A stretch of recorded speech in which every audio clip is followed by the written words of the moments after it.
देखिए अभी क्वेश्चन आपके पास है प्रकाश का परावर्तन तथा अपवर्तन, लाइट रिफ्लेक्शन एंड रिफ्रैक्शन, ठीक है ना।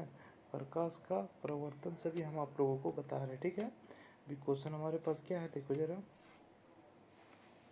देखिए किसी दर्पण या चिकने तल पर प्रकाश की किरणें आपतित होने पर परावर्तन होता है, तो किससे होता है?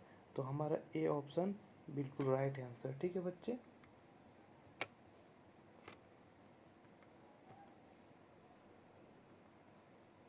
चलते क्वेश्चन नंबर 2 में। क्वेश्चन नंबर 2 क्या है? क्वेश्चन नंबर 2 में जो हमारे पास है, किसी समतल दर्पण में लेटर पी को देखने पर वह कैसा मालूम पड़ता है? तो वह मालूम पड़ता है क्यू जैसा, ठीक है। क्वेश्चन ऑप्शन सी नंबर बिल्कुल प्रकाश क्या है? तो मैं बता देना चाह रहा हूँ, प्रकाश आंखों को प्रभावित करने वाला एक ऊर्जा है, ठीक है। जब भी देखोगे, जैसे आप सूरज को देखते हो, क्वेश्चन नंबर 4 में जो है लिखा हुआ वो देखिए,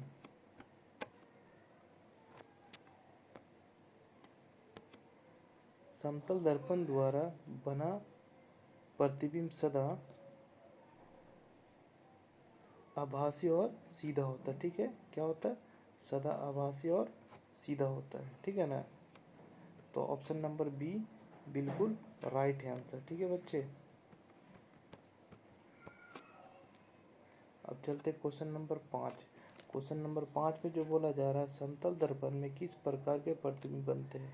तो समतल दर्पण में आभासी प्रतिबिंब बनता है, ठीक है। क्वेश्चन ऑप्शन नंबर बी बिल्कुल राइट, क्योंकि समतल दर्पण में आभासी और सीधा प्रतिबिंब बनते हैं, प्रतिबिंब के बराबर भी, ठीक है ना।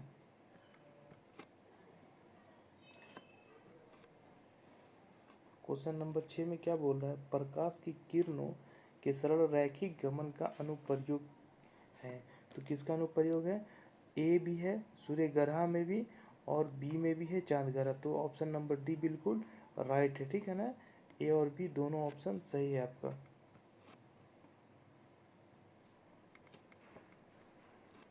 क्वेश्चन नंबर 7 में क्या है? किसी वस्तु की छाया तभी बन सकती है जब प्रकाश की किरणें गमन करेगी। तो जब बताओ, प्रकाश की गमन कब कहाँ करेगी?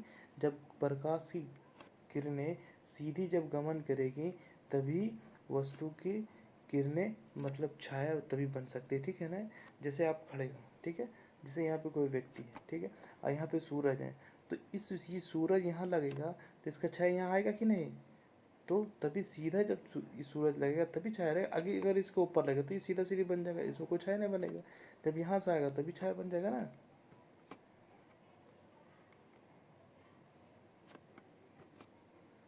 क्वेश्चन नंबर 8 में क्या लिखा हुआ है? प्रकाश स्रोत के सामने एक हरी रंग की छड़ी को खड़ा कर रख देने पर उसकी छाया कैसी होगी? तो उसकी छाया जो होगी, ये ये ऑप्शन नंबर सी बिल्कुल राइट होगा, ठीक है ना। काली रंग की, किस कैसा? काली रंग की, ठीक है ना। ये ऑप्शन बिल्कुल सी बिल्कुल राइट आंसर है। क्वेश्चन नंबर 9 में क्या लिखा हुआ हमारे पास है? क्वेश्चन नंबर 9 में जो हमारे पास है,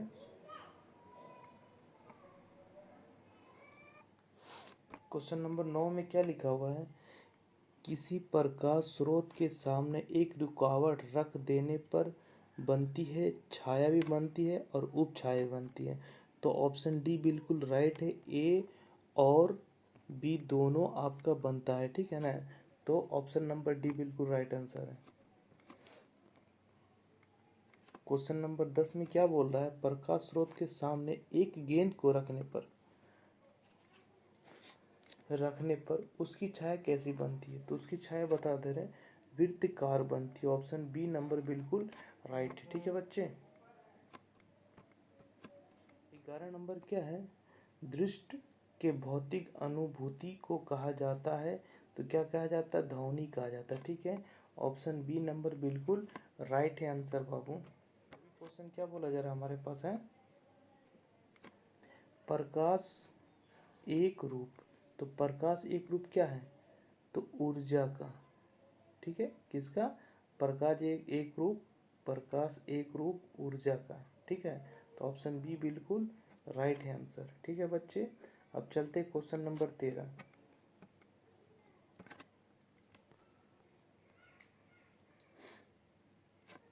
क्वेश्चन नंबर 13 में क्या बोल रहा है हमारे पास, किसी माध्यम में प्रकाश की किरणें माध्यम के कणों को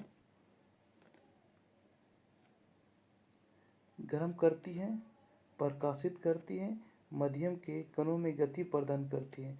मतलब ऑप्शन डी बिल्कुल राइट आंसर है। ए भी इसका सही है और बी भी आपका सही है और सी भी आपका सही है, तो डी में दे देंगे। ऑप्शन तीनों बिल्कुल राइट आंसर है। ठीक है,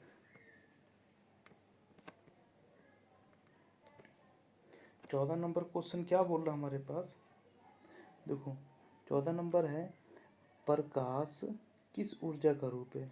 तो आप बताइए प्रकाश किस ऊर्जा का रूप है, तो विकिरण ऊर्जा का रूप है। ठीक है ना, विकिरण ऊर्जा का रूप, ऑप्शन ए बिल्कुल राइट आंसर है। ठीक है बच्चे,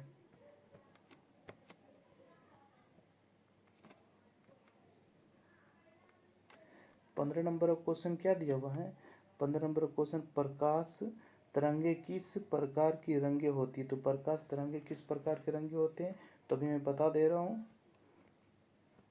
तो उसका आंसर हमारे पास हो जाएगा बी, विद्युतीय चुंबकीय तरंगे। ठीक है ना, ऑप्शन बी बिल्कुल राइट आंसर हमारे पास है। ठीक है बाबू,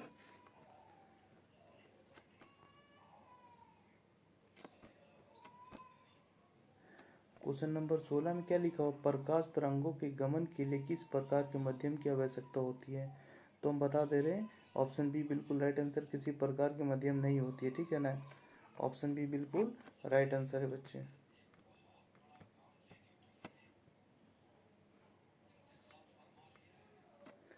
17 नंबर का क्वेश्चन क्या दिया हुआ, प्रकाश का तरंग दैर्घ्य अन्य बाधाओं की तुलना में होता है, क्या होता है, तो बहुत छोटा होता है। ऑप्शन ए बिल्कुल राइट आंसर है। ठीक है बच्चे, अगर हमारे चैनल पर पहली बार आए तो हमारे चैनल को सब्सक्राइब कर ले, बिहार टॉपर एकेडमी। ठीक है, और फ्री में नोट्स पाने के लिए हमारे नंबर पर दिए गए नंबर पर आप मैसेज करते, नंबर 8789812745। ठीक है ना, ये हमारा व्हाट्सअप नंबर है। और एक और अभी हम इस वीडियो के डिस्क्रिप्शन में लिंक दे देंगे व्हाट्सअप चैनल को। ठीक है, उस चैनल में जुड़ जाइए आप, और टेलीग्राम भी है उसमें जुड़ जाइए। क्लास 10 का जो भी बच्चा है 2025 में एग्ज़ाम देने वाला, उसको फ्री में नोट चाहिए तो ये हमारा टेलीग्राम चैनल जो है उस पर भी जुड़ जाए, और हमारा व्हाट्सअप चैनल उस पर भी जुड़ जाए। ठीक है, तो सभी को नोट फ्री में दिया जाएगा, और हमारा चैनल को सब्सक्राइब कर ले और लाइक भी कर ले। ठीक है,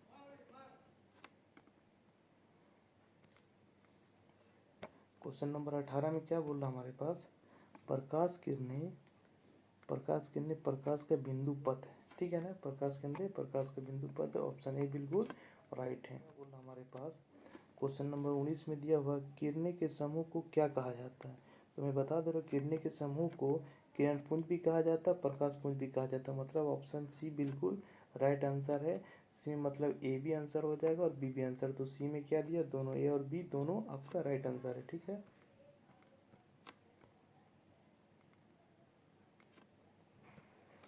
बी नंबर क्वेश्चन 20 में क्या लिखा हुआ है, किसी उच्च कोटि की पॉलिश किए गए दर्पण अपने पर पड़ने वाले प्रकाश को परिवर्तित करते, तो किसको प्रति पूर्ण रूप से परिवर्तित करते। ठीक है ना, ऑप्शन ए बिल्कुल राइट आंसर है। ठीक है बच्चे,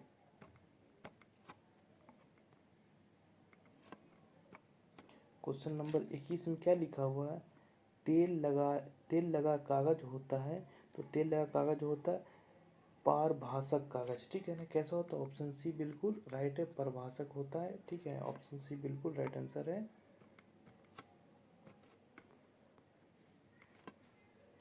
22 नंबर का जो क्वेश्चन दिया हुआ हमारे पास, आधुनिक क्वांटम सिद्धांत के आधार पर प्रकाश को क्या कहा जाता है। ठीक है, तो प्रकाश को कहा जाता है, देखो, तरंग माना गया ये भी नहीं कहा जाता है, कण माना गया ये भी नहीं कहा जाता है। सी में जो हमारे पास है क्या है, दोनों में से कुछ नहीं माना गया। तो हमारे पास ये दोनों में से कुछ नहीं माना गया, ये बिल्कुल हमारा ऑप्शन नंबर सी बिल्कुल राइट आंसर है। ठीक है, ऑप्शन सी बिल्कुल राइट आंसर है। सूर्य से आने वाला प्रकाश पुंज कैसा होता है, तो बता दे रहा हूँ, सूर्य से आने वाला प्रकाश पुंज समांतर सब प्रकाश पुंज होता है। ठीक है ना, ऑप्शन सी बिल्कुल राइट आंसर है बच्चे। 24 नंबर का क्वेश्चन क्या दिया हुआ, प्रकाश से किरणें गमन करती, तो प्रकाश से किरणें सीधी रेखा पे गमन करती, किस पे, सीधी रेखा पे। ऑप्शन ए बिल्कुल राइट आंसर है बच्चे। क्वेश्चन नंबर 25 में क्या दिया हुआ, प्रकाश के परिवर्तन के कितने नियम है, तो बताइए प्रकाश के परिवर्तन के कितने नियम है, 2 नियम है। ठीक है, ऑप्शन बी बिल्कुल राइट आंसर है। ठीक है बाबू।